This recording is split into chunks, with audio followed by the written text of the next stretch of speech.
All right, I'm gonna do a Black Clover chapter review for a Black Clover chapter review for chapter 366, titled Headliner. So we see Ryu still looking on the other side at the Clover Kingdom, or I guess the Wish Force to be specific, to see what's going on. Now he's letting Asa and them know that they're almost there. Asa getting ready. I think his name is Yosuga. Yosuga and Ishika, gonna see him off, saying you're headed out. Asa does a kind of like a traditional Eastern bow where he says, all of you, thank you so much for your help and whatnot. And then we see that behind him is where the portal finally reaches Asa location, and it opens up with Finral, holding out his hand, saying, "Good grief, so this is where you've been. I'm here to pick you up, Asa." And we see Finral with Vanessa's cat of fate. And then after that, as Asa's going, Ryu calls out Finral, saying, "Do you have one more? Got room for one more in there?" Finral's saying yes, but Finral's also confused because Finral doesn't know who this person is, but he knows he's like some sort of bigwig or official. Then Ryu suggests that Finral also take Ishika with him, since he is the lands of the sun's strongest. Ishika replies saying that, "What are you saying, Master Ryuya? I must leave you." Um, but then Ryu said that if you don't take Lucius out now, the land of the sun is done for anyways. And Yosuga says in the end that thing of Asa's work best with you, so Yosuga will be guarding the land and Ryu as Ishika has out. And Ryu also said his parting words with Ishika, saying to go see Yami, and that they better come back alive. So then Ishika accepts going with Asa to see Yami and to help out with their battle against Lucius.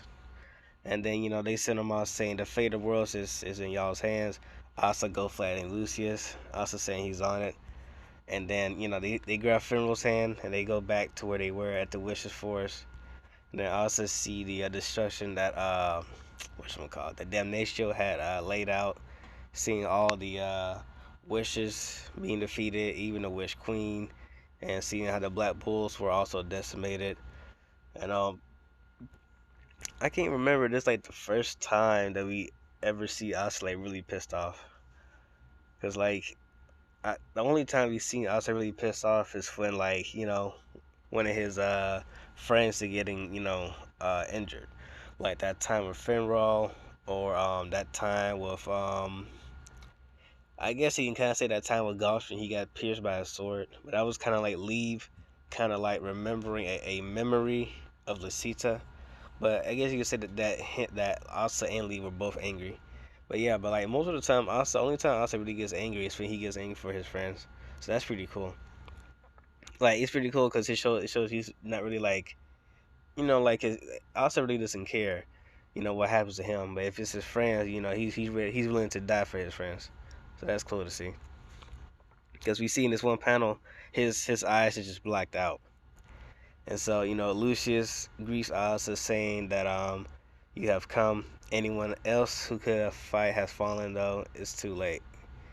And so then, Lucius has his scale magic up, but then Asa pulls out his Demon Destroyer sword, activate its effect, and then Asa then tells Ishika and Fenro that we might be still able to save them. Can you stay behind me and focus on treating them as a Fenro? I can take that guy on my own. Fenro, is surprised, saying that Asa can take, Kira on his own because Kira did, all this damage by himself because he's a paladin now. And then we get this cool panel of Asa with a serious look on his face, saying, "I'm through losing." And that's a pretty cool quote right there. Saying, matter of fact, let me go ahead and screenshot that. Yeah, that's a pretty cool quote because I wasn't sure what exactly he was going to say with the quote. In the unofficials, it says something similar, but I don't know. I kind of like this better because like it kind of shows that Asa's just like not only Asa show his resolve, but also like kind of like sick of losing and whatnot. Like he's already upset because his friends got hurt, but now he also got to resolve that he's going to be the strongest. So that's a huge confidence boost and morale boost for him. So as Asa's walking towards Kira realized that because Asa has no magic, the skill magic is useless against him. So then he's gonna try to pass judgment on Asa with atmosphere magic that he was gifted from Lucius.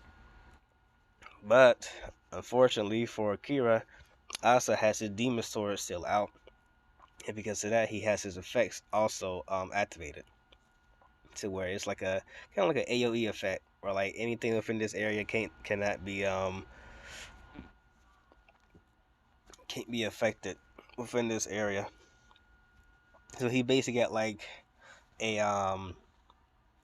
he kind of got like a sphere of anti magic around him, kind of like a condensed anti magic zone, which is really cool. And then Kira realizes that he even counted the atmosphere magic out, and that his magic has evolved, or anti magic in this case. And then Finral also points out that Asa has a better command of anti magic than before.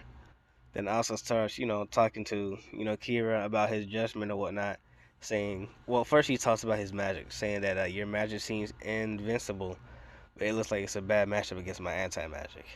And like through this whole time, Asa just slowly walking up towards him, which is pretty funny because like Asa hasn't, he hasn't charged towards him, he hasn't ran, not even jogged, he's just walking towards him menacingly. And then Kira then says that now he's a paladin, he has vast magic power, even in terms of simple physical ability or swordsmanship, he can't lose. So I guess he does got swordsmanship, which is crazy. I mean, I don't know. Maybe in his human past, maybe he did train with the sword. I don't know. For all we know, maybe he did have sword. Maybe he could conjure swords with his skill magic before he was a paladin. I don't know. Either way, Lucia then goes for a strike, saying that there's no way he can lose. And then he yells out at Sinner, who disturbs Master Lucius' peaceful order, fall in the name of justice. Then also starts to question that justice, saying, how is what you guys are doing just or peaceful? And then we see the spark in Asa's eyes, meaning that he's going for a Zenton slash. And then Kira actually tense up and gets speed blitzed by Asa with his Zenton strike. And that's how the chapter ends. I think that was a cool chapter, just to see Asa, how much he has gotten stronger, to see he defeated a paladin with just one strike in base form, which is really cool. And I can't wait for the future chapters. I see some people are, I want to say complaining, but it's just I don't know, they're like surprised at how strong Asa is. But it's like Asa power is literally anti magic. That's a power that goes against any type of magic. And not only that, but he also been training to fully utilize that anti magic. So I mean, it's I can't really see the complaint here. If his power was anti magic from the jump, like we kind of knew what the future was going to be. But all I hope is that the fight gets more interesting. Other than this, this was a pretty simple fight. It just showed up that Asa just have more power and more control of Leaf's anti magic, which is cool. Maybe, hopefully, he can also fully utilize True Double Union. That would be cool to see, because we all know True Double Union is it's over. You can't you can't break that. No type of magic can get through that. But yeah, that was a cool chapter. I give it like a 7 out of 10. It was all right. I should wish there was more pages, and I think it's gonna be a break next week. So gotta wait for it bi-weekly then. But yeah, that's pretty much it.